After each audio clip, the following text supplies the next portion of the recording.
Terima kasih pemirsa, Anda kembali menyaksikan Kominfo Newsroom. Deputi Bidang Statistik Distribusi dan Jasa BPS Setianto menyebut penurunan harga crude palm oil dunia menjadi sinyal berakhirnya windfall dari harga komoditas di pasar global. Deputi Bidang Statistik Distribusi dan Jasa BPS Setianto menyebutkan harga beberapa komoditas unggulan di Indonesia mengalami penurunan pada beberapa bulan terakhir. Penurunan tersebut terjadi pada minyak kelapa sawit, biji besi, nikel, dan minyak mentah. Minyak kelapa sawit dan biji besi mengalami penurunan harga yang sangat tajam sebesar 10,15% year on year. Dibandingkan pada Agustus 2021 yang berada pada angka 1.142 per metrik ton. Tidak hanya itu, pada bulan Juli lalu, harga minyak kelapa sawit juga mengalami penurunan sebesar 2,9% month to month. Selain itu, harga komoditas nikel dan minyak mentah pada bulan Agustus 2022 juga mengalami penurunan. Namun, jika dibandingkan dengan bulan yang sama pada tahun 2021, penurunan harga nikel masih tidak terlalu tinggi. Pertama, terkait dengan perubahan harga minyak kelapa sawit di beberapa bulan terakhir ini mengalami penurunan yang sangat tajam. Kemudian termasuk juga biji besi, ini di beberapa bulan terakhir ini juga mengalami penurunan yang sangat tajam.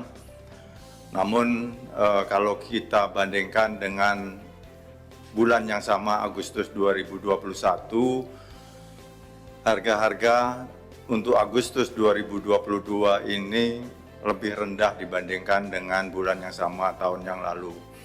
Misalnya untuk minyak kelapa sawit lebih rendah sebesar 10,15%, kemudian biji besi ini lebih rendah sebesar 32,87%.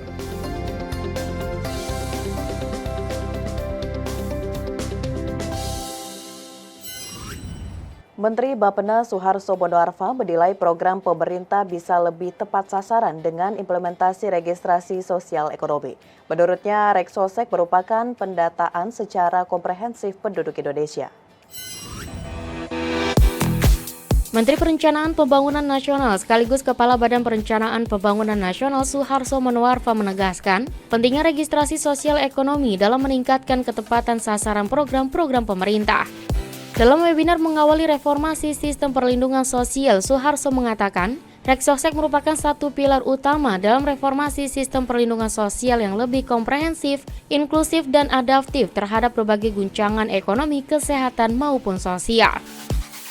Lebih lanjut, Menteri Bappenas Suharso menyampaikan bahwa kita memahami telah banyak upaya yang dilakukan dalam perlindungan sosial, baik secara pusat maupun daerah termasuk program sosial serta pemberdayaan ekonomi lainnya.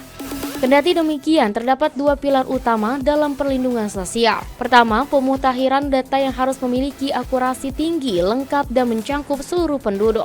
Dan yang kedua adalah terintegrasinya berbagai program yang saat ini masih dilaksanakan secara fragmentasi. Untuk itu, Suharso berharap dengan terwujudnya Reksosek, pengintegrasian itu bisa segera dilakukan. Termasuk Presiden dan seluruh pejabat negara. Melalui informasi penduduk yang komprehensif dan universal, Reksosek akan mampu menyajikan peringkat kesejahteraan setiap penduduk dan meningkatkan ketepatan sasaran-sasaran program pemerintah, tidak saja bantuan sosial, tetapi juga peningkatan daya saing UMKM yang rata-rata dimiliki penduduk kelas menengah dan bawah.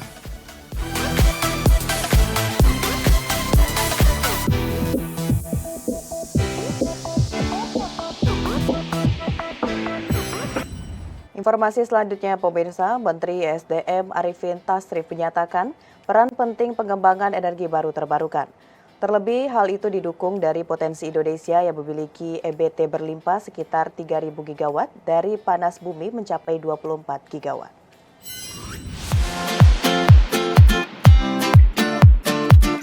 Pada Konferensi Perubahan Iklim Perserikatan Bangsa-Bangsa 2021 Indonesia terus berkomitmen untuk melakukan penurunan emisi gas rumah kaca dengan mengembangkan energi baru terbarukan. Hal tersebut diwujudkan dengan Indonesia yang memiliki potensi EBT yang melimpah yakni sekitar 3.000 gigawatt, yang dimana potensi panas bumi mencapai 24 gigawatt. Menteri Energi dan Sumber Daya Mineral Arifin Tasrif pada laman resmi esdm.go.id menyampaikan bahwa pemerintah terus berupaya untuk melakukan aksi mitigasi yang memiliki peran penting dalam upaya penurunan emisi gas rumah kaca sebagai langkah untuk menuju transisi energi yang lebih bersih, minim emisi, dan ramah lingkungan. Sebagai langkah mempercepat dan memperluas panas bumi sebagai sumber energi, Menteri ESDM menyatakan bahwa pihaknya akan memberlakukan kembali tarif uap panas bumi, tenaga listrik, dan pengusulan kemudahan proses perizinan untuk penggunaan lahan di hutan konservasi, serta pembebasan pajak bumi dan bangunan. Pemirsa, setelah iklan, kami akan kembali dengan informasi Super App 1 pintu layanan publik terpadu bersama rekan saya Bilke Sabila. Sesaat lagi.